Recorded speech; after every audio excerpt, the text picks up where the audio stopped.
Vous avez une idée à tester, mais vous ne savez pas comment la valider rapidement. Et bien imaginez pouvoir obtenir des retours concrets en seulement 5 jours sans perdre des mois en développement. Et bien c'est l'objectif de Sprint, la méthode de Jack Knapp de chez Google. Dans cette vidéo, je vais vous expliquer pourquoi ce livre c'est une super boîte à outils pour les product managers, mais aussi pour les entrepreneurs.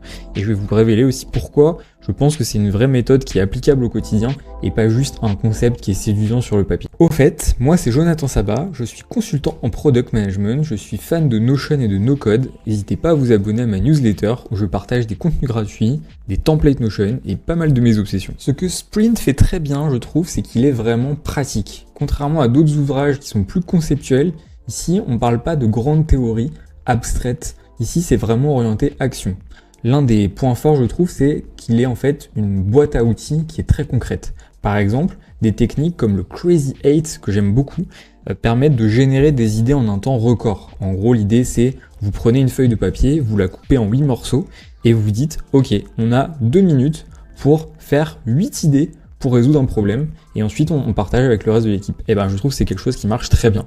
Une autre idée que je trouve vraiment intéressante, c'est le concept de pré-mortem, qui permet d'identifier les risques en amont d'un projet avant de le faire, en imaginant qu'est-ce qui pourrait mal se passer avant la sortie ou le lancement d'un gros événement, d'un gros projet. Un autre point que j'adore, c'est l'usage des croquis. On est souvent tenté d'écrire des tonnes de slides, des specs, des pavés de texte, alors qu'en fait les croquis, c'est quelque chose qui permet de vraiment illustrer ses idées très rapidement et très efficacement. Ça enlève beaucoup de confusion et ça apporte énormément de clarté, de rapidité dans la communication. Sprint propose aussi un petit guide concis et très pratique pour organiser des tests utilisateurs, de montrer ces croquis, ces idées à des vrais potentiels gens qui pourraient acheter notre produit. Ça permet d'éviter plein d'erreurs et je trouve que Sprint permet très bien d'apprendre à faire des tests utilisateurs. Alors Sprint, c'est une méthode super, mais ça a aussi des limites. D'abord, la première et je pense la plus importante, c'est que c'est un process intensif de 5 jours complets pour toute une équipe. Si vous voulez faire un sprint à la manière décrite dans le livre, vous devez réserver une semaine pleine avec tous les membres de votre équipe, ce qui est en fait difficilement applicable en continu. Donc c'est vraiment quelque chose à réserver aux projets, aux sujets qui sont les plus critiques. C'est pas quelque chose qu'on va pouvoir faire à chaque fois. Et un peu comme beaucoup de techniques qui sont liées au design thinking, je trouve dans Sprint, il y a cette sensation un peu artificielle où on va par exemple réunir toute son équipe, suivre un process bien cadré avec peut-être un facilitateur. Mais le risque, c'est que à la fin du sprint, on oublie un peu tout ce qu'on a fait pendant cette période et qu'on retourne sur nos vieilles habitudes. Ce qui fait qu'au final, cette semaine, ça se sera transformé un peu en atelier post-it, un peu façon team building, mais sans finalité, sans engagement sur le long terme.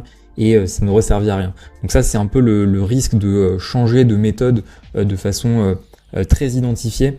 C'est que quand on retourne à la vie réelle, les vieilles habitudes prennent le relais et que tout ce qui s'est passé pendant le sprint tombe à l'eau. Je trouve aussi que dans Sprint, il y a des concepts qui ont un peu vieilli, au sens où insister énormément sur le fait de faire des prototypes, des tests, c'était peut-être révolutionnaire à sa sortie il y a quelques années, mais aujourd'hui, dans le monde des product managers et de l'entrepreneuriat, c'est devenu une évidence. Donc je dirais que Sprint a participé à cette prise de conscience, mais qu'aujourd'hui, il y a des choses qui sont devenues normales et que on n'a plus vraiment besoin de se plonger dans ce livre-là pour en être convaincu. Un des vrais problèmes de Sprint, c'est que il n'aborde jamais la partie quantitative. On fait jamais d'analyse de données en amont pour comprendre comment les gens se servent d'un produit ou d'une application. On est uniquement dans le qualitatif, de voir comment des gens vont utiliser notre prototype, ce qui fait que en fait on travaille qu'avec la moitié des informations possibles. Ça, je trouve que c'est un problème un peu dans la réflexion liée à ce livre-là.